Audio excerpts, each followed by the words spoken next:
Well, it's 11:05. It's the September the 1st. Una is back down at Buzzards Bay.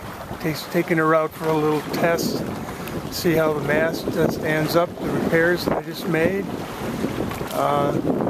Still got a problem here with this centerboard trunk. It's got extra weight in it, but it still won't go down, so I think it's probably that things are swelling up and stuff, so I'm going to have to solve that problem. I'm not quite sure. I'll just put a stick in here so I can push it down where it's got to go. But other than that, you can see it's not bad wind here. You know, the stars and stripes are flying up there. It's all good. Well, that's what they say. Anyway, so here I am sailing. More later.